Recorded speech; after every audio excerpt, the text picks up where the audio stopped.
네, 오늘 본문의 말씀에 의지해서 지난주에는 말씀 제목이 혹시 기억나십니까? 떠나라였죠. 네, 떠났으면 어떻게 됩니까? 가야죠. 그래서 오늘 제목은 가라입니다. 가라. 지난주도 명령형이고 이번 주도 명령형입니다. 자, 이제 하나님께서 아브라함에게 나타나셔서 너의 고향과 친척과 아버지 집을 떠나 내가 내게 보여줄 땅으로 가라. 근데 우리 이 한글 성경에서는 보여줄 땅이라고 나왔는데 원어적으로는 정관사가 붙는다고 했죠. 땅 앞에. 그래서 보여줄 그 땅이라고 말씀을 나눴습니다. 자, 이제 하나님이 아브라함에게 말씀하셨을 때 아브라함이 결단을 내리죠. 그래서 고향과 친척과 아버지의 집을 떠난다는 것은 그의 옛된 그 습관, 그리고 자기가 의지하고 있었던 거, 이 모든 것들을 육적인 그 모든 것들 다 버리고 이제 그것에서 이제 독립되는, 그러니까 분리되는, 구별되는 것을 말씀드렸습니다, 지난주에. 그래서 중요한 것은 우리가 분리된, 구별된 삶을 살아야 된다는 것입니다. 항상 우리는 우리의 옛적인 나의 자아, 육적인 삶에서, 세상적인 삶에서 우리는 항상 분리되어야 됩니다. 이것이 우리가 떠나는 겁니다. 그냥 말로만 떠난다라고 이야기하는 것이 아니라 정말 우리가 우리 삶 속에서 하나님보다 더 의지하고 있었고 내가 더 중요하게 여기고 있었던 것에 대해서 정말 내가 그것에서 분리되어 있는가, 옛적인 그런 나의 모습으로 돌아가지 않고 그것에서 완전히 내가 구별되어 있는가, 이거 우리가 끊임없이 뒤돌아봐야 된다고 말씀드렸습니다. 이제 그래서 아브라함이 결단을 내렸죠. 그래서 고향과 친척과 아버지 집을 버리고 떠나기로 결단 내렸습니다. 그러면 이제 가야 됩니다. 이제 버리고 떠나고 머물면 안 돼요. 떠났으면은 과감하게 그 다음 스텝인 가야 돼요. 근데 어디로 가야 될지 모르잖아요. 1절에서 12장 1절에서도 내가 내게 보여줄 미래형입니다. 그래서 어딘지는 명확히 몰라요. 그런데 그 땅 분명히 하나님이 인도하시는 땅이 있어요. 분명해요. 근데 아브라함에게는 아직 몰라요. 아브라함은 가는 사람이에요. 그리고 하나님은 아브라함에게 말씀하시는 분이고 하나님은 목적지도 알고 계신 분이고, 그러니까 시작하게 하신 분도 하나님이시고 이끄신 분도 하나님이시고 거기에 도착하게 만드신 분도 하나님이시고. 그래서 중요한 건 뭐냐면요, 이 아브라함은 떠날 때 목적지는 모르고 있었어요. 왜냐면 그냥 보여줄 땅이니까요. 하지만 하나님도 어디인지 목적지가 모르는 것이 아니라 하나님은 알고 계세요. 근데 말씀을 안 해주실 뿐이지 분명히 보여준다고 하셨습니다. 그래서 이제 가야 되는 것입니다. 아브라함이 결정을 해야 돼요. 그래서 아브라함이 떠나고 가는 것에서 공통적으로 필요한 거 뭐냐면요, 버리고 떠날 때 그때 필요한 거는 용기, 결단이 필요합니다. 가는 것도 그래요. 가는 것도 용기와 결단이 필요해요. 근데 거기에 정말 더 중요한 거 뭐냐면 믿음이 있어야 용기를 낼 수 있고 결단을 내릴 수 있어요. 왜냐하면 목적지를 아직 모르잖아요. 분명히 이 나에게 이야기하는 그 존재가 신이 맞는 것 같은데 근데 이 신은 너무나도 명확하게 목적지는 알려주고 있진 않아요. 근데 나에게 분명히 말씀하고 있는 것은 떠나서 가라라고 청유형도 아니고 분명하게 명령으로 말씀하고 있어요. 가야 되는 거예요. 그래서 믿음을 통해서 이 결단과 용기가 필요한데, 근데 가는 것에는 두 가지 더 필요한 게 있어요. 우리가 가는 그 아브라함이 그 모든 것을 버리고 떠나서 그 가나안 땅으로 가는 여정 속에서 그 가는 여정 속에서 필요한 것이 첫 번째는 인내가 필요해요. 우리 신앙생활도 똑같잖아요. 우리 정말 인내해야 되잖아요. 왜냐면 우리가 이 가는 길이 모든 일이 술술 풀리면 참 좋겠는데 근데 이 가는 길이 너무 힘들어요. 가끔은 포기하기도 싫고 뒤돌아서기도 싶고 그냥 좁은 길 떠나 넓은 길로 가고 싶어요. 근데 우린 인내해야 돼요. 또 한 가지는 뭐냐면요, 흔들리지 않는 시선, 즉 분명한 이정표가 우리 안에 있어야 돼요. 우리가 길을 갈 때 이정표가 없으면 우리는 길을 잃습니다. 아브라함도 분명히 하나님에게 보여줄 그 땅인 겁니다. 그러면 하나님께서는 아브라함에게 그때마다 분명하게 이정표를 보여주신다는 거죠. 그러면 이정표를 보기 위해서는 어떻게 됩니까? 예, 시선이 고정되어 있어야겠죠. 지금은 우리가 내비게이션이 발달되어 있어서 조수석의 의미가 별로 없어요. 그 옛날의 조수석은 어떤 의미인지 아시죠? 옛날에 조수석에 앉으면 뭘 해야 되죠? 지도를 펴야 됩니다. 근데 지도도 다양했어요. 전국 지도가 있고 그 서울 지도가 있고 이게 지방마다 지도가 있었어요. 그래서 그 되게 지도가 두꺼웠단 말이에요. 그래서 만약에 제가 강원도를 가면은 강원도에 관련된 지도를 펴야 됩니다. 그러면은 지도를 보면은 숫자가 표시되어 있어요. 그러면 숫자를 보고 이정표를 봐야 돼요. 그럼 숫자와 이정표가 이 지도에 나와 숫자와 이정표가 맞으면 제대로 가고 있는 거예요. 그러면은 이 옆에 탄 사람이 어떻게 합니까? 지도를 보고 이정표를 보면서 계속해서 안내해 주는 거. 자, 여기가 맞다. 여기서 좌회전 우회전 해야 된다. 지도를 보니 이렇게 가야 된다. 우리가 이정표를 제대로 보지 못한다고 하면은 정말 우리 목적지를 갈 수가 없어요. 그러면 이 아브라함이 그 믿음의 그 인생의 길을 갈 때 분명하게 해야 될 것이 있어요. 뭐냐면 그의 시선을 하나님께 고정해야 되는 거예요. 그래야지만이 이게 아브라함이 흔들리지 않습니다. 그 길을 갈 수 있어요. 이정표를 제대로 보지 못하면 솔직히 인내하기도 어려워요. 내가 제대로 가고 있을까? 왜냐면 너무 불안하거든요. 근데 가다 보면은 이정표가 나왔는데 지도에 나와 있는 대로 이정표를 만나요. 그럼 어때요? 그때는 너무 기분이 좋은 거죠. 우리가 제대로 가고 있구나. 그때는 그건 재미가 좀 쏠쏠했어요. 그건 지도를 잘 못 보면 싸우긴 하죠. 그것도 못 보냐고 막 그러면서 옆에 앉아서 뭐 하냐고 막 이렇게 싸우기도 하고 그랬었는데 그때는 그 정말 그게 중요했거든요. 하나님께서는요, 이 아브라함이 이 인생의 일을 가는 그 길에서 아브라함이 흔들릴 때마다 하나님께서 보여준 이정표가 뭐냐? 약속이에요. 그래서 이 아브라함의 인생을 쭉 보면요, 하나님은 시시때때 뭐 하십니까? 계속해서 약속을 해주세요. 가장 큰 약속이 창세기 15장의 언약식이 나와요. 하나님은요, 아브라함에게 계속해서 약속하십니다. 그래서 우리가 이 12장부터 쭉 보면요, 하나님은 아브라함에게 참 여러 가지로 약속하는 것이 나와요. 오늘 본문에도 7가지 약속을 하세요. 하나님께서 2절과 3절까지 말씀 보면요, 하나님이 이제 여기서 7가지 약속을 하는데 첫 번째 약속이 뭐냐? 너로 큰 민족을 이루겠다. 자, 그럼 지금 하나님은 아브라함을 통해서 무엇을 이루겠다고요? 민족을 이루겠대요. 근데 심각한 문제가 있죠. 어떤 문제죠? 아니, 사례가 임신을 못해요. 불임이에요. 아브라함이 할 수 있는 영역이 아니에요. 그러니까 아브라함과 사례 사이에서 자녀가 없는 것은 사례가 불임이에요. 불임. 임신하지 못하는 몸인 거예요. 그런데 하나님은 지금 아브라함에게 뭐를 말씀하시죠? 내가 너로 큰 민족을 이루겠다. 사실 이게 아브라함으로서는 되게 어려운 하나님의 약속이긴 해요. 왜냐면 보여줄 땅으로 가라. 그리고 내가 너를 큰 민족으로 이루겠다. 아니, 좋아요. 어딘지를 모르겠지만 하나님은 알고 계시니까 가겠어요. 근데 저는 아이가 없는데요. 제 아내는 아이를 못 낳는데요. 근데 어떻게 민족을 이루겠다고 하시는 거죠? 그냥 너의 자녀들이 많게 갔다가 아니라 뭐라고요? 민족이래요. 민족은 1, 20명이 아니잖아요. 엄청 많은 사람들이 있어야 되는데, 근데 그 많은 사람들이 누굴 통해서요? 아브라함을 통해서 이루시겠다는 거예요. 지금 아브라함에게 가장 큰 어려운 뭐죠? 부족함과 상실감.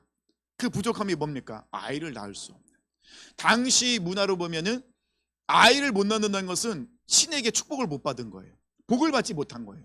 그 당시는 아이를 잘 낳는 것이 신에게 복을 받았다 인식하는 그런 상황이었는데, 아니, 나를 부르고 나를 가라한 그 명령한 그 신이 큰 민족을 이루겠다고 하는데 아이를 낳을 수가 없는 거예요. 그러면 이 너로 큰 민족을 이루겠다, 이거는 아브라함이 하는 겁니까? 아니죠. 하나님이 하시겠다는 거예요. 누굴 통해서요? 아브라함을 통해서. 그러면 지금 이 모든 이 아브라함의 부족함과 상실감을 채울 수 있는 분은 누구밖에 없다? 하나님밖에 없다는 거예요. 그러면 지금 이 상황 속에 하나님은, 아니 아브라함은 누구만 바라볼 수밖에 없는 거죠? 하나님. 내가 너를 큰 민족으로, 그러니까 하나님이 민족으로 이루시겠다라고 말씀하셨기 때문에 아브라함은 하나님께 붙어 있어야지만이 하나님의 그 선포와 약속이 이루어지는 거예요. 아브라함이 하나님을 떠나면 약속은 유효하지 않아요. 그러니까 가장 첫 번째 한 약속이 중요한 거예요. 네가 내 안에 있으면 너는 할 수 없지만 내가 할 거야. 그러면 아브라함이 해야 될 건 뭐죠? 꼭 붙어 있는 거죠. 하나님 안에. 두 번째는요, 내게 복을 주어. 이 복을 준다라는 것은 하나님이 창세기에서 천지를 창조할 때 인간을 만드신 후에 내가 내게 복을 주리라 약속하신 거예요. 근데 이게 깨졌어요. 언제 깨졌죠? 아담과 하와가 죄를 지었을 때. 아담과 하와가 하나님 말씀에 불순종하여 선악을 알게 하는 나무 열매를 따먹었을 때 깨져버린 거예요. 그러면 아담과 하와는요, 하나님께서 만드신 목적대로 살아갈 수가 없었어요. 무엇 때문에요? 죄 때문에. 하나님께서 만드신 사람의 모습, 이 원래 사람의 사람다운 그 모습이 깨졌어요. 죄 때문에. 근데 하나님께서 아브라함을 다시 약속하십니다. 뭐라고요? 내가 복을 주겠다. 그래서 이 내게 복을 주어라는 이 원어적 문법을 보면요, 미완료형이에요. 미완료형. 그래서 유대 문학적으로 미완료형은 뭐냐면요, 지속적인 반복을 이야기합니다. 하나님은 복을 준다라고 했을 때 이 복을 주는 일회성이 아니라는 거예요. 바꿔 얘기하면요, 우리가 하나님의 사람으로서 이 믿음의 길을 갈 때 중요한 건 뭐냐면요, 하나님께서 우리에게 복을 주셔야지만이 그 길을 갈 수 있는 거예요. 그러니까 우리가 하나님의 사람이 된다는 것은 뭐냐면요, 하나님께서 우리에게 복을 주실 때, 우리를 그 복을 통해 우리를 회복시키실 때 우리가 하나님의 사람으로 될 수 있다는 것이죠. 그러면 내가 너를 큰 민족으로 이루겠다. 근데 내가 너를 큰 민족으로 이루는 그 민족은 어떤 민족이냐? 하나님께 복을 받은 민족. 죄로 인해서 창조 질서가 깨져서 사람답게 살지 못했던 그들이 이제는 사람답게 살 수 있는, 어떤 사람답게? 하나님의 사람답게. 즉 이 길은요, 하나님의 사람답게 다듬어지는 것이 복이다라는 거예요. 그러니까 우리가 인생의 길은 다듬어지잖아요. 순탄하진 않습니다. 그러니까 자주 말씀드리죠. 고난이 축복이다. 알지만 자주 듣고 싶지 않은 말. 고난이 축복이다. 근데 이 고난을 통하여서 우리는 우리 자신을 바라볼 수 있고 하나님만이 내 삶을 주관하고 계심을 또 깨달을 수 있기 때문에, 하나님께 거하고 하나님께 붙어 있다는 걸 깨닫기 때문에 이 고난이 좀 축복이라는 말씀을 우리가 할 수 있다는 것입니다. 세 번째는요, 내 이름을 창대하게 하리니. 이 창대하게 하리니, 이것도 미완료형이에요. 이 창대하게 하다는 것은요, 아브라함을 명예롭고 높이시겠다는 겁니다. 근데 한 번만 높이신다는 건 아니에요. 하나님의 사람을 하나님 어떻게 붙잡으시면 그들을 하나님은 지속적으로 높여주시는 거예요. 우리가 아무리 노력하고 애써도 명예를 얻으려고 해도 사실 우리가 하고 있는 것들은 영원할 수가 없어요. 그래서 제가 유식한 한자를 쓰고 싶은데 잘 모르겠어요. 권력이라는 것을 10년 이상은 가지가 못한다는 그런 그 한자가 있거든요. 어렵더라고요. 뭐죠 그게? 무슨 뭔데? 제가 그걸 알긴 있는데 너무 어려워서 안 썼어요. 네. 하여튼 드라마에도 나옵니다. 근데 영원할 수가 없어요.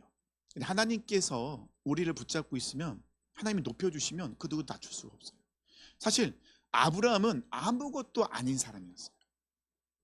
평범한 사람이었죠. 아니요, 아브라함은요, 그의 인생을 보세요. 10절부터 보세요. 얼마나 그의 인생이, 어찌 보면 아내를 자기 누이라고 이야기하고 그냥 자기 아내를 뺏겼는데도 아무 말도 못해요. 아내를 빼앗긴 값으로 많은 소와 양을 받았어요. 근데 아브라함은 아무 말도 못하고 있어요. 아브라함은 이렇게 정말 부족하고 연약한 사람이거든요. 근데 하나님이 아브라함을 들어서 사용하시니 그의 이름이 창대하게는 명예롭고 영화롭게 만드시다는 것이죠. 네 번째는요, 너는 복이 될지라. 그러면 두 번째, 복을 주고 너는 복이 될지라, 이건 좀 다른 부분이에요. 이거는 하나님, 이 아브라함이 단순히 이 복받은 사람은 끝나는 것이 아니라 아브라함이 복의 통로가 되게 만드신다는 거죠. 옛날에 우리 개역 한글에서는 이게 복의 근원이라 나오거든요. 근데 아브라함이 복의 근원이 될 수는 없어요. 그래서 이걸 이제 원어에 가깝게 복이 될지라. 그러면 아브라함이 복이 된다는 것은 아브라함의 복의 통로가 된다는 거예요. 그럼 아브라함이 가는 곳곳마다 하나님께서 그곳에 아브라함을 통해서 어떻게 하나님이 역사하시겠다는 것이죠. 그 아브라함 한 사람을 통해서. 다섯 번째가 뭐냐면요, 너를 축복하는 자에게는 복을 주겠다. 그리고 여섯 번째는요, 너를 저주하는 자에게는 내가 저주하겠다. 그러니까 아브라함을 축복하는 자에게는 축복하고 아브라함을 저주하는 자에게 내가 저주하겠다. 이 말은 뭐냐면요, 하나님이 아브라함과 하나가 되는데 누구든지 아브라함에게 하는 대로 하나님께서 갚아주시겠다는 거예요. 그래서 우리가 이거 유식한 말로 신인동체라고 이야기하는데, 그러니까 신과 사람이 한 몸이다, 이걸 이야기하는데 이게 신학적으로 그렇게 합니다. 그 말은 뭐냐면요, 누군가가 아브라함을 축복하면 결국은 이거는 아브라함을 축복한 것이 아니라 하나님을 인정하게 되는 거예요. 아브라함을 통해서 하나님이 그렇게 여기 계셨다는 것이죠. 그러니까 누구든지 아브라함에게 하는 그 모든 것을 하나님 다 듣고 계시겠다는 거예요. 그러니까 아브라함이 굉장히 하나님이 보시기에 소중한 존재로 여기시겠다는 거죠. 여섯 번째, 너를 저주한 자가 내가 저주하리니. 근데 이 저주 두 가지 단어가 나오는데 원어적으로는 저주가 달라요. 첫 번째 저주는요, 칼날이라는 단어를 써요. 이 칼날이라는 단어는 뭐냐면 멸시, 무시, 함부로 욕하는 거. 그러니까 누구든지 아브라함을 함부로 멸시하거나 무시하거나 욕하면은 내가 저주하리니. 그 저주는요, 아흐라는 단어 써요. 아하흐라는 단어 쓰거든요. 이거는요, 이 사법적의 근거에 의해서 심판하겠다는 거예요. 그래서 우리가 그냥 한글말로 하면은 그냥 너를 저주한 데게 내가 저주하리니, 이렇게 간단한 문제가 아니에요. 누구든지 아브라함에게 까닭 없이 시기 질투하여 멸시하고 욕하면 하나님이 그 사람 어떻게 해요? 심판하겠다는 거예요. 자, 이거를 우리 삶에 적용하면요, 우리가 말하는 거 굉장히 중요한 겁니다. 굉장히 중요하죠. 왜냐하면 이거는 아브라함에게만 적용되는 말씀이 아닙니다. 아브라함은 대표성이에요. 아브라함을 통해 그 모든 것을 우리에게 행하시겠다는 거예요. 그러면 우리가 옆에 있는 지체에게 함부로 이야기하면 안 돼요. 우리 옆에 있는 지체에게 함부로 정정을 판단하면 안 돼요. 왜냐, 하나님이 듣고 계시기 때문에 그래요. 그래서 우리는 말하는 게 굉장히 신중하게 생각해야 되고 조심해야 돼요. 마지막 일곱 번째가 뭐냐면요, 땅의 모든 족속이 너로 말미암아 복을 얻을 것이라. 이거는 구속사와 연결이 되어 있습니다. 아브라함을 통해 태어난 모든 자를 통하여서 복을 얻을 것인데, 근데 이게 아브라함의 계보에서 누가 태어나시죠? 예수 그리스도. 그러니까 이 구속사적 관점으로 아브라함을 통하여서 우리에게 하나님의 진정을 내려주신 큰 은혜의 복인 구원의 역사를 이루시겠다. 아브라함을 통해서요. 근데 이 일곱 가지는요, 아브라함을 통해서 말씀하신 일곱 가지 다 이루어졌죠. 아브라함을 통해서 큰 민족을 이루겠죠. 그래서 아브라함 한 명을 통해서 세 개의 종교가 나타나게 되죠. 유대교, 개신교, 이슬람. 모든 사람들이 이렇게 뿌리를, 믿음의 조상을 아브라함에게 두고 있습니다. 얼마나 큰 민족으로 이루고 있습니까? 그죠? 아브라함 이름이 창대하게 되었죠. 아브라함은 복의 근원이 됩니다. 그리고 아브라함에게 보여서 예수 그리스도가 나오시게 되고요. 그런데 자, 아브라함의 약속이 아브라함을 통해서 완전히 끝났나요? 매듭이 지어졌나요? 아니에요. 성경은 계속해서 미완령으로 남아 있어요. 그 말은 뭐죠?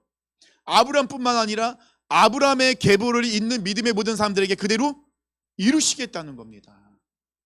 그럼 우리는 영적으로 아브라함을 믿음의 조상으로 생기고 있잖아요. 그럼 우리도 영적으로 보면 아브라함의 자손인 거죠. 그러면 우리에게도 이 모든 7가지의 복이, 약속이 우리에게도 그대로 적용이 된다. 이것을 우리가 볼 수 있다는 것입니다. 자, 하나님께서는 이렇게 아브라함에게 떠나라 말씀하실 때 그냥 떠나라고만 하지 않아요. 가라고 하지 않으세요. 갈 때 약속을 통하여서 아브라함이 하나님을 바라보게 만드는 거예요. 이정표를 분명히 보여주시는 겁니다. 그 말은 뭐죠? 아브라함의 시선을 다른 데로 돌리는 것이 아니라 오직 하나님께 두도록. 그래서 2절과 3절 7가지의 약속을 말씀하신 후에 4절 어떻게 말씀이 나옵니까? 이에 아브라함이 여호와의 말씀을 따라 갔고. 그냥 아브라함이 무턱대고 간 게 아니라 하나님이 약속을 하셨거든요. 하나님은요, 우리 연약함을 알고 계세요. 우리가 얼마나 부족한지도 알고 계세요. 그래서 하나님이 먼저 우리에게 약속을 해주세요. 봐라, 내가 이렇게 약속할 거야. 내가 반드시 너를 통해 이룬다. 그러니까 아브라함이 그것을 이루는 게 없어요. 솔직히 7가지 약속 중에 아브라함이 하는 거 하나도 없어요. 다 누가 하시는 거예요? 하나님이 하시는 거예요. 내가 이룰 거야. 자, 그러면 이것을 이루신 분은 하나님이죠. 그럼 아브라함이 해야 될 거 뭐죠? 하나님을 바라보는 거. 왜냐하면 하나님을 바라보지 못하고 있으면, 하나님 안에 거하지 않으면 이것이 이루어질 수가 없어요. 그래서 하나님은 아브라함에게, 자, 네가 고향과 친척과 아버지 집을 떠나서 가면 내가 이 약속을 이루는 거야. 그래서 4절 아브라함은 여호와의 말씀을 따라갔고, 그 다음에 누가 나옵니까? 룻도 그와 함께 갔으며. 자, 그러면 지금 아브라함은 하나님의 말씀을 따라갑니다. 그럼 룻은 누굴 따라가고 있어요? 아브라함을 따라가고 있어요. 롯이죠. 죄송합니다. 롯도 아브라함을 따라가고 있는 겁니다. 자, 그러면 여기서 중요한 게 있습니다. 뭐가 중요하냐면요, 13장에 가면 아브라함과 조카 롯이 이제 떨어지게 되는 부분이 나옵니다. 이때 아브라함은 계속해서 물론 실패를 해요. 그 인생에 지금 실패가 많이 나와요. 이 12장 이후로 아브라함의 흑역사가 굉장히 많이 나오거든요. 감추고 싶은 흑역사가 얼마나 많이 나옵니까? 자기 아내를 누이라고 이렇게 비겁한 남자의 그런 흑역사가 그대로 기록되어 있거든요. 감추고 싶죠. 지우고 싶어요. 근데 하나님은 그대로 기록하십니다. 근데 아브라함과 이 조카 롯의 결정적인 차이가 있어요. 뭐냐면요, 자, 처음에 하나님이 아브라함에게 나타나셨습니다. 그럼 조카 롯은 지금 하나님이 직접 롯에게 나타나지 않았기 때문에 조카 롯은 누굴 보고 따라갈 수밖에 없어요? 아브라함. 왜냐면 아브라함이 하나님의 말씀을 보고 따라가고 있으니까요. 근데 롯이 계속해서 아브라함을 보고 따라갈 수는 없잖아요. 그러면 조카 롯은 아브라함을 통해 누굴 봐야 돼요? 하나님을 봐야 되는 거예요. 근데 13장 넘어가면요, 조카 롯은요 하나님을 보지 못해요. 조카 롯은 무엇을 보고 따라가죠? 내 시선에 보이는 걸 보고 따라가요. 자기 시선에, 눈에 펼쳐진 좋아 보이는 걸 따라가는 거예요. 이게 우리가 그리스도인들이 하는 실수 중에 하나예요. 하나님을 잘 보고 따라가다가 순간 놓쳐버리는 거예요. 순간 놓치면 뭐가 보입니까? 내 눈에 보기에 좋은 곳이 보여요. 그러면 그걸 따라가면 그때는 소돔과 고모라로 가는 거예요. 어떤 협박처럼 보이네요. 좀 죄송합니다. 근데 협박이 아니라 진짜 그래요. 왜냐면 4절 말씀을 그랬잖아요. 아브라함은 여호와의 말씀 따라 갔고, 조카 롯은요 아브라함을 따라 갔고. 그러면 지금 조카 롯의 눈에 누가 보이는 거죠? 하나님의 말씀을 따라가는 아브라함이 보이는 거예요. 근데 13장 넘어가서는 이제 아브라함이 안 보여요. 그러면 롯은 누굴 봐야 돼요? 아브라함이 했던 것처럼 하나님을 바라봐야 되는데 그걸 보지 못해요. 그러니까 우리는 이 신앙생활은 이 훈련을 하고 있는 거예요. 누굴? 하나님을 보는 훈련을 하는 거예요. 처음에는 스스로가 하나님을 보지 못해요. 그래서 누굴 보죠? 교회 안에 있는 믿음의 어른들을 보고 가는 거예요. 목사님의 아니면 전도사님의 말씀과 그런 권면을 통해서 장로님과 권사님과 이런 믿음의 사람들을 통하여서 이제 따라가는 걸 배우게 되는 거예요. 그러면 어느 정도 수준에 이르면 어떻게 돼요? 내 스스로가 하나님의 말씀을 따라가야죠. 언제까지 계속해서 그렇게 따라갈 수가 없잖아요. 그러니까 조카로서는 그걸 못했던 거예요. 자, 그 부분은 이제 13장 넘어가면 또 자세히 풀어가기로 하고요. 이제 아브라함은 가는 여정을 시작했습니다. 근데 이 가는 여정, 하나님이 가라 명령하신 이 삶의 여정은 아브라함에게만 명령하신 건 아니에요.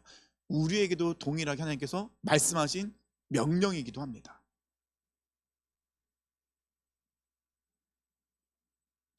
5절 말씀 보니까요, 아브라함이 그의 아내 사레와 조카 롯과 하란에서 모은 모든 소유와 얻은 사람을 이끌고 가나안 땅으로 가려고 떠나서 마침내 가나안 땅에 들어갔더라. 5절 말씀만 보면은 되게 심플하죠. 쉬워요. 한 줄에 딱 나와 있습니다. 갔더니 도착하였더라. 근데 하란에서 가나안까지요 700km입니다. 700km. 지금도 700km를 간다고 하면은 자동차로 한 100km를 달린다고 하면 몇 시간 정도 걸리죠? 잠깐. 한 8시간, 9시간 뭐 그 정도, 10시간 정도 걸린다고 볼 것 같아요. 근데 이때는요, 아브라함 혼자 가는 게 아니잖아요. 아브라함과 아내와 조카와 하인들과 동물들을 이끌고 그리고 걸어서 갑니다. 그러니까 이 가는 이 여정이요 굉장히 어려운 여정이에요. 700km의 이 길을 가고 있는데 이 갈 때마다 얼마나 갈등이 많고 갈림길이 많겠습니까? 이 갈림길에 설 때마다 항상 아브라함은 누굴 봐야 돼요? 하나님을 봐야 되는 거예요. 그러면 하나님이 말씀하실 때까지 아브라함은 가지를 못하게 되는 거죠. 그래서 히브리서 11장 8절에 보면요, 믿음으로 아브라함은 부르심을 받았을 때 순종하여 장래 유업을 받을 땅에 나아갈새 갈 바를 알지 못하고 나아갔으며, 그러니까 그가 가는 발걸음들이 아브라함으로서는 알 수 없는 길이었다는 거예요. 그러면 아브라함이 하란에서 떠나 700km의 그 모든 여정을 잘 가서 가나안 땅에 도착했다는 건 뭐죠? 하나님이 계속해서, 아브라함이 계속해서 하나님을 바라보고 있었다는 거예요. 그에게는 분명한 이정표, 하나님이란 이정표가 있었어요. 우리 사랑하는 성도님들이 이 이정표를 잃어버리시면 안 돼요. 놓치면 안 됩니다. 우리가 이정표를 놓칠 때가 언제 놓치게 되죠? 딴짓하고 있을 때. 운전하다가 풍경을 보다 보면 이정표를 놓치게 돼요. 아니면 어두운 밤길에 어두컴컴하니 보지 못하는 경우가 있습니다. 이정표를 보지 못하고 가면은 길을 잃게 되죠. 길을 잃게 되면 어떻게 다시 돌아와야 돼요. 아브라함의 그 인생의 그 모든 여정은 정말 하나님께서 철저하게 훈련시키고 계신 거예요. 어떤 훈련입니까? 하나님이란 이정표를 보도록. 그 길을 인도하신 분 하나님이시기. 자, 6절 말씀 보니까요, 아브라함이 그 땅을 지나 세겜 땅 모래 죄송합니다.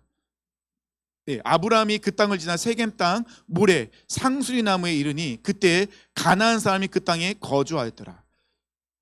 이게 우리가 좀 쉽게 생각하는데요, 우리가 한번 아브라함이 됐다고 생각해 보세요. 하나님은 아브라함이 명령하셨습니다. 내게 보여줄 땅으로 가라. 갔습니다. 갔더니 그 땅이 어디였어요? 가나안이었어요. 가나안 땅에 딱 들어갔는데 하나님 분명히 그 땅은 하나님이 아브라함에게 약속하신 땅, 들어갔는데 원주민이 있는 거예요. 벌써 원주민이 털을 다 닫고 앉아 있는 거예요. 그러면 가나안 땅에 도착한 아브라함은 이방인이에요. 속은 거 아닌가요? 하나님이 이런 말 쓰면 안 되네. 사기친 거 아닌가요? 아니, 가라고 해서 갔더니 그 땅이 비어 있어야 되잖아요. 그래야 아브라함이 거기에 깃발 꽂고 털을 닫고 이제 시작을 해야 되는데 딱 갔는데 원주민이 벌써 가득 차 있는 거예요. 아브라함이 깃발 꽂을 데가 없어요. 아브라함은 이 가나안의 이방인이 돼버린 거예요. 그러면 아브라함이 얼마나 당황스럽겠습니까? 아니, 하나님, 내가 나보고 가라고 해서 갔는데 아니 벌써 그 땅에는 원주민이 있습니다. 어떻게 하면 좋을까요? 근데 이때 하나님이 나타나세요. 7절 말씀 보니까요. 여호와께서 아브라함에게 나타나 이르시되 내가 이 땅을 내 자손에게 주리라 하신지라. 자기가 나타나신 여호와께 그가 그곳에서 제단을 쌓고. 자, 하나님은 그냥 내버려 두지 않으시잖아요. 아브라함이 혼란스러우실 때 다시 한번 하나님이 나타나서 뭐 하십니까? 약속을 하고 계세요. 계속 말씀하시는 게 뭐죠? 하나님은 아브라함에게 약속하십니다. 근데 이 약속은 보통 약속은 A와 B가 약속한다는 건 A와 B가 서로 지켜야 돼요. 근데 하나님의 약속은 뭐예요? 하나님이 이루시는 거예요. 내가 이룰 거야. 근데 7절 말씀 가만히 보면요, 조금 이제 이해가 안 된다라고 얘기할까요? 하나님 분명히 아브라함에게 내가 이 땅을 너에게 준다고 하지 않아요. 뭐라고 하십니까? 내 자손에게. 그러니까 점점 이 아브라함은 좀 미궁에 빠지는 거예요. 좋아요 하나님, 제가 여기까지 왔습니다. 저희가 뭐 약속도 하셨으니까요. 왔는데 저 이방인입니다. 근데 하나님 제가 여기서 어떻게 해야 되죠? 뭘 해야 되죠? 이때 하나님 나타나십니다. 아니야, 이 땅 내가 너에게 줬는데, 근데 너라고 얘기 안 합니다. 내 자손에게. 아브라함은 아들이 없는 것이 아니라 자녀를 낳을 수가 없어요. 근데 하나님은 계속 아브라함에게 뭐라고 말씀하십니까? 내가 너로 민족을 이루겠다. 내가 네 자손에게 이것을 주겠다. 하나님이 훈련시키는 게 있는 거예요. 계속해서. 뭡니까? 지금 아브라함에 도착해서 아브라함의 눈에 보이는 것은 이 가나안 땅이 보이기보다 먼저 뭐가 보일까요? 원주민들이 보이겠죠. 환경과 상황이 보일 것입니다. 그리고 아이를 낳을 수 없는 내가 보여요. 근데 하나님은 지금 뭐라고 말씀하십니까? 너를 보지 말고, 원주민을 보지 말고, 환경을 바라보지 말고 누굴 바라보라고요? 나를 바라보는 거예요. 나 여호와를 바라봐라. 하나님은 아브라함에게 계속 이 훈련시키세요. 가는 곳곳마다 하나님이 훈련시키는 무슨 뭐냐면, 환경 보지 마, 사람 보지 마, 그 문제를 보지 마, 고난을 보지 마. 그 상황 속에서 나를 바라봐야 되는 거예요. 나에게 집중해야 돼. 내가 너에게 지금 무슨 말을 하고 있는지 이걸 집중해야 돼. 이때 하나님, 이 아브라함은요, 이해가 되지 않죠. 원망이 되고 불평을 쏟아놓을 수 있을 거예요. 700km를 달려왔는데, 이렇게 힘들게 왔는데 나에게 주어진 건 아무것도 없어요. 그럼에도 불구하고 아브라함이 한 일이 있죠. 뭐죠? 하나님께 제단을 쌓습니다. 뭘 했다는 겁니까? 예배를 해요. 하나님이 예배합니다. 사실 이때 이 아브라함이 이 예배 드릴 때는 아브라함이 도저히 이해할 수 없는 그 환경 속에 예배를 한 거예요. 아브라함이 하나님을 바라보고 있었기 때문에 그 조건과 환경에 상관없이 하나님을 예배할 수 있었던 겁니다. 근데 8절 말씀 보니까요, 거기서 베델 동쪽 산으로 옮겨 장막을 치니 서쪽은 베델이요 동쪽은 아이라. 그가 그곳에서 여호와께 제단을 쌓고 여호와 이름을 부르더니 점점 남방으로 옮겨갔더라. 지금 아브라함은요 유목민입니다. 지금 아브라함은 소도 있고 양도 있고 동물을 치고 있습니다. 중요한 재산이에요. 그럼 유목민들이 텐트를 칠 때 어디에 칠까요? 평지에 치겠죠. 어떤 평지가요? 평지에 칠까요? 풀이 많은 곳. 근데 8절 보니까요, 아브라함이 장막을 친 곳은 어디죠? 베델 동쪽 산에 치고 있어요. 산에 친다는 것은 아브라함이 지금 굉장히 아브라함 유목민으로서는 어려운 곳이에요.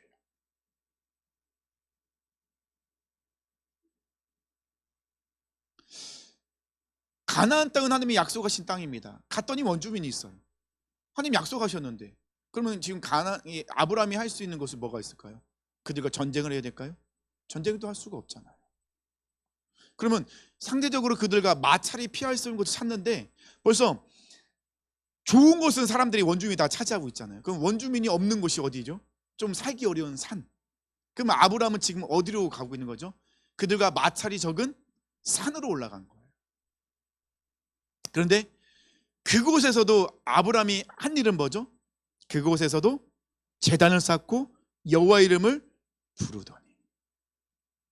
하나님이 말씀하셔서 아브라함이 갔습니다. 순종했습니다. 도착했습니다. 환경이 짠하고 열려야 돼. 하나도 열리는 게 없어요. 여전히 힘들어요. 여전히 고난이에요. 여전히 이 아브라함은 하나님의 약속이 하나도 이루어진 게 없어요. 아이를 가진 것도 아니죠. 그 땅 가운데 자기를 도와준 수 있는 것도 아니죠. 아브라함이 평지에 터를 잡을 수 있는 것도 아닙니다. 그들 피해서 산에 가서 평지를 장막을 쳐야 되는 그런 상황에 있습니다. 그리고 9절 보니까 점점점 남방으로 내려가요. 왜냐하면 거기서 아브라함이 터를 잡을 수가 없어요. 원중이 벌써 터를 잡고 있기 때문에. 그러면 아브라함은 계속해서 밀려 남쪽으로 내려가고 있는 거예요. 이 말씀을 통해서 하나님이 가라라고 명령하신 것은 단순하게 아브라함에게 땅을 주기 위해서 가라고 하신 게 아니에요. 눈에 보이는 건 땅이긴 한데 이 가라라는 명령 안에는 하나님께서 무엇을 아브라함에게 요구하고 계시냐면요, 내 중심을 하나님께 옮겨라 해요. 이 여정을 지금 아브라함은 가고 있는 겁니다. 우리가 신앙생활 할 때 믿음의 여정도 똑같아요. 하나님 우리에게 말씀하여 너는 떠나서 가라. 그러면 우리가 간다는 것은요, 하나님께서 보여줄 목적지가 있어서 가긴 해요. 그러면 그 가는 여정 속에 하나님이 우리에게 하시고자 우리에게 말씀하고 우리를 훈련시키는 건 뭐죠? 내 중심이 하나님께로 옮겨지는 거. 내 삶의 중심에서 이제는 하나님 중심의 삶으로 바꿔가는 거예요.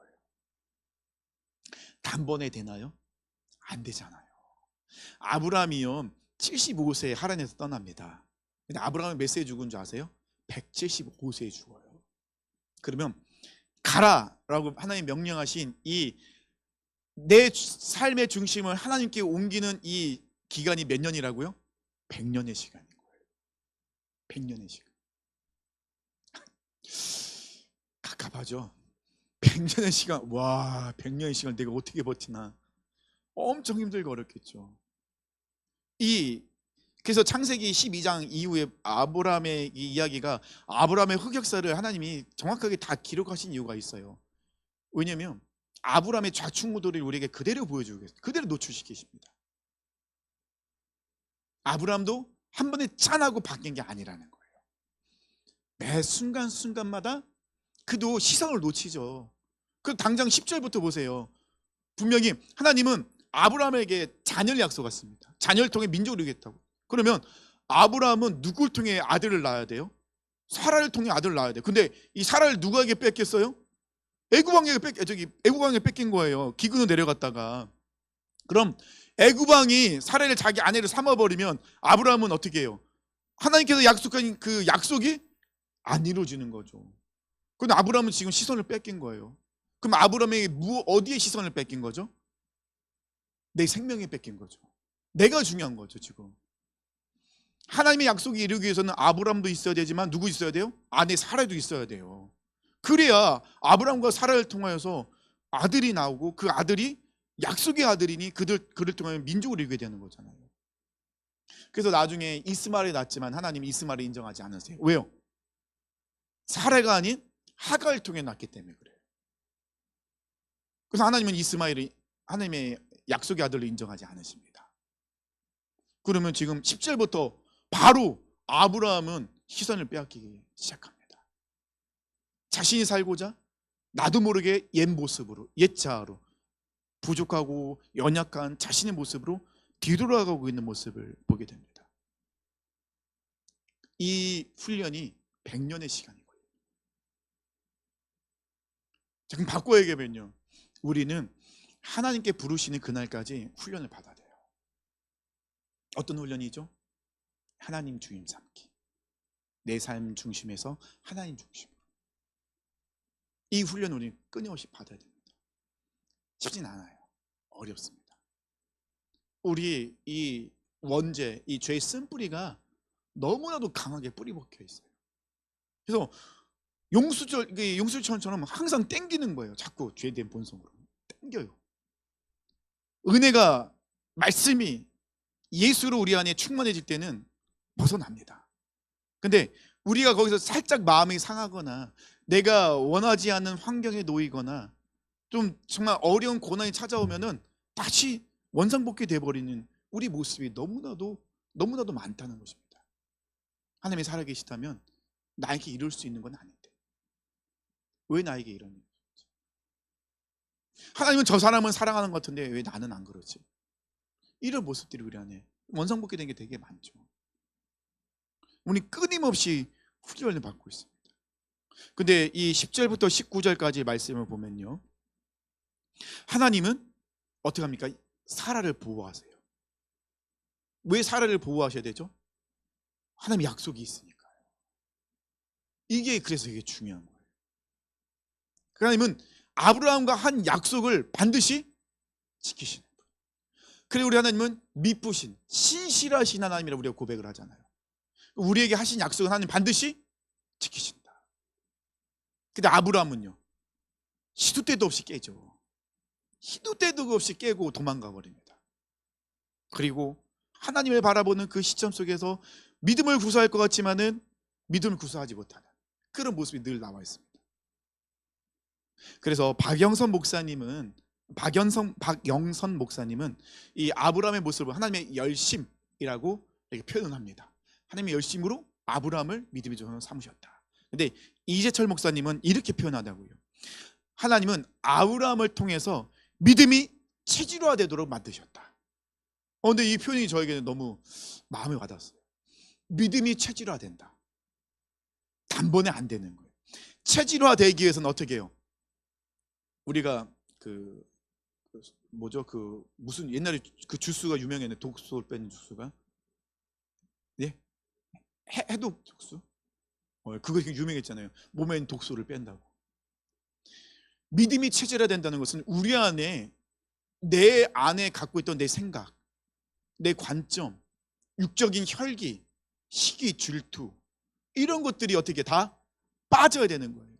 빠지면서 그 안에 뭐가 채워져요? 믿음이 채워집니다. 하나님을 바라보는 시각. 그것이 바로 이 아브라함의 이 인생의 여정 속 하나님 계속해서 그걸 보여주시는 거예요. 그 아브라함이 믿음이 체질화가 됐을 때 마지막 테스트가 뭐였죠? 이삭, 독자 이삭을 바치는 거. 이것이 아브라함이 믿음이 체질화가 됐을 때예요. 긴 시간이 걸렸습니다. 우리도 똑같아요. 긴 시간, 이 시간을 지나면서 하나님은 우리를 믿음을 체질화시키고 계신 거예요. 근데 항상 계속해서 좌충우돌이 일어나고 있죠. 계속해서 내가 원하는 대로 하고 싶어 하고, 내 뜻대로 하고 싶어 하고, 내 생각대로 하고, 옛날 나의 습관이 계속 떠오르는 거예요. 그래서 계속 하고 싶어 하고, 돌아가고 싶어 하고, 또 가끔은 이제 마음이 공허해지면은 친구들 만나서 옛날처럼 이렇게 회포를 한번 풀어볼까? 막 이런 생각도 막 들게 되고, 이런 것들이 계속해서 우리로 돌아가게 만드는. 근데 하나님은 그럴 때마다 아니야. 네가 바라볼 것은 친구가 아니야. 옛날 너의 모습이 아니야. 네가 지금 바라볼 건 그 고난을 바라보는 게 아니야. 너는 지금 누굴 바라본다고? 나를 바라봐야 돼. 하나님을 바라봐야 돼. 그것이 바로 내가 너를 통해 너와 한 약속을 이루는 거야. 그래서 우리는 끊임없이 훈련을 받습니다. 내가 보이는 것을 따라가는 것이 아니라, 환경과 조건을 따라가는 것이 아니라 하나님의 말씀을 따라가는 거. 그래서 이 4절 굉장히 중요하죠. 아브라함이 여호와의 말씀을 따라갔고 시작됐습니다. 그 종착지는 뭐죠? 아브라함이 이 믿음이 체질화되는 것까지 같이 우리는 가야 된다는 것입니다. 아파요. 되게 힘들죠. 잔소리 엄청 들어야 돼요. 담임 목사한테. 때가 되면 제가 이렇게 잔소리 할 겁니다. 1대1로. 기대하십시오. 제가 누굴 먼저 부를지 모르겠어요. 사랑하는 성도님들, 우리는 아브라함 같은 여정을 가고 있습니다. 우리 사랑하는 성도님들은 떠나셨어요. 벌써. 지경에서 우리 발걸음을 내딛고 계신 거예요. 근데 항상 우리는 뭐라고 생각하죠? 난 떠나야 돼. 떠났는데 계속 떠난다고 하고 있으니 떠나도 가야죠. 근데 왜 맨날 자꾸 떠나다고 하시죠? 떠나셨어요. 다시 이게 떠난다고 생각하지 마시고 나는 떠났다. 이 떠났다는 완료형이에요. 미완료형이 아니라 완료형입니다. 난 떠났어요. 그죠? 떠났기 때문에 어떻게 해죠? 가야 되는 거예요. 머뭇거리지 마세요. 가셔야 됩니다. 아브라함처럼 어떻게 해요? 여호와의 말씀을 따라가야죠. 롯이 되지 마세요. 롯이 되면요 소돔과 고모라만 보입니다. 하나님 말씀을 따라가지 않으면 소돔과 고모라 너무 아름다워요. 너무 좋아요. 거기 가면은 모든 게 다 해결될 것 같고 편하게 살 것 같아요. 아니에요. 그곳은 심판의 대상입니다. 그래서 사랑하는 성도님들, 내 눈에 보이는 대로 따라가지 마시고 하나님의 말씀대로 따라가세요. 이것이 바로 하나님은 아브라함에게 원하셨던 아브라함의 믿음의 모습입니다. 그런데 그 믿음의 모습은 지금 우리에게도 동일하게 원하고 계신 모습이시죠. 하나님의 열심, 하나님의 열심으로 우리를 이루십니다. 아브라함의 모습을 통해서 하나님 우리에게 알려주십니다. 내가 너로 믿음이 체질화되도록 너를 훈련시킬 거예요. 훈련이 잘 들어갔어요. 훈련받고 있습니다. 그래서 사랑하는 성도님들, 어떤 상황 속에도 하나님께 믿음을, 이정표이신 하나님의 말씀을 붙잡고 가십시오. 뒤돌아서지 마시고 가십시오. 옛 나의 자아로 돌아가지 마시고 가십시오. 옛 나의 습관으로 가지 마시고 말씀을 따라가십시오. 이것이 바로 우리가 믿음의 모습이고 우리 신앙생활의 모습입니다. 이런 하나님의 말씀 따라가시는 우리 성도님 되시길 축원합니다. 우리 주님 말씀하시면 함께 찬양하면서 기도하겠습니다.